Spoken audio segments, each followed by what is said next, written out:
28 मराठीमध्ये आपले स्वागत आहे। आजच्या मोठ्या बातम्यांबद्दल बोलूया। वाड्यात दहीहंडीचा बाणा, आई एकवीरा पथकाचा 8 थरांचा टार्गेट, महिला गोविंदा पथकालाही संधी।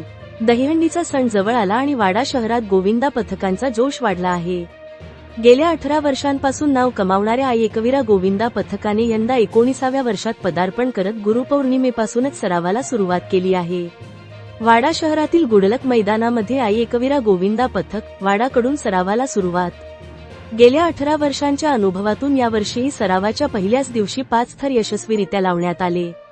पथकाने ग्वाही दिली की यंदा 8 थर लावण्याची जिद्द, मेहनत आणि एकजूट आमच्या सर्व गोविंदांमध्ये आहे। या पथकात आई एकवीरा महिला गोविंदा पथकाचाही समावेश आहे।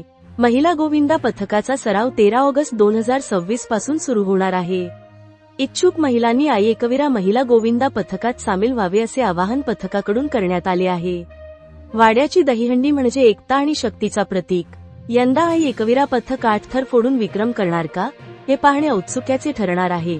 आय न्यूज 28 मराठीसाठी वार्ताहर कोऑर्डिनेटर योगेश आंबवणेच्या जोडीला सचिन पाटील, वाडा मुख्य प्रतिनिधीची रिपोर्ट। आई एकवीरा गोविंदा पथक तसेच आई एकवीरा महिला गोविंदा पथक यांच्याशी आपण संपर्क साधणार आहोत। आपल्या सोबत आहेत या महिला भगिनी, काय सांगाल तुम्ही?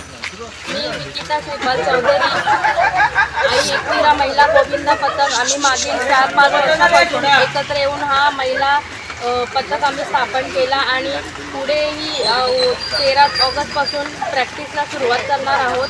ज्या पण कोणी महिला इच्छुक असतील त्यांनी थोडासा चूल आणि मूल बाजूला ठेवून आपला सांस्कृतिक वारसा जपण्यासाठी इथे एकत्र या आणि एकजुटीने आपण हा खेळ पुढे नेऊ आणि वाडा शहराचं नावसुद्धा पूर्ण महाराष्ट्रभर जाईल ही आपण अपेक्षा ठेवू आणि सर्वांनी तुम्ही या आणि इथे तुमचं सर्वांचं स्वागत आहे ही सगळ्यांना नम्र विनंती।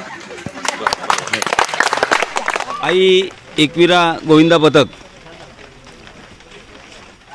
वाडा शहरासाठी आज 19व्या वर्षात प्रवेश करत आहेत। आज सर्व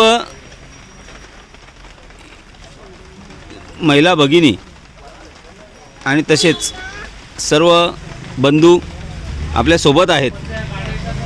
आपला या प्रारंभाला सुरुवात झाली 29 तारखेपासून गुरुपौर्णिमेच्या दिवशी। आज आपण जाणून घेऊया वाडा शहरातील पहिला गोविंदा पथक आपल्या सोबत आहेत। जयेश जितेंद्र चौधरी, काय सांगाल तुम्ही तुमच्या गोविंदा पथकाबद्दल? गोविंदा पथकाचं सांगायचं झालं तर प्रथम वाडा तालुक्यातील 8 थर लावणारे आई एकवीरा गोविंदा पथक हेच होते। पहिल्यांदा आम्ही 8 थर लावले, आम्हाला अभिमान आहे आणि पूर्ण गावाला, पूर्ण वाडा तालुक्याला त्याचा अभिमान आहे। पूर्ण गोविंदा पथकाची, प्रत्येक मुलाची, तसेच वरिष्ठ मंडळी ज्या आम्हाला मार्गदर्शन करत असतात त्यांच्या सगळ्यांचे आमच्या मागे आशीर्वाद होता, त्यामुळे आम्ही 8 थर लावू शकलो। आणि हाच प्रयत्न आम्ही 2025 साली पुन्हा रचण्याचा प्रयत्न केला होता, पण आमची सराव तेवढा कमी पडला। सराव कमी पडल्यामुळे आम्हाला 8 थर जमले नाही, पण प्रयत्न आम्ही केला होता।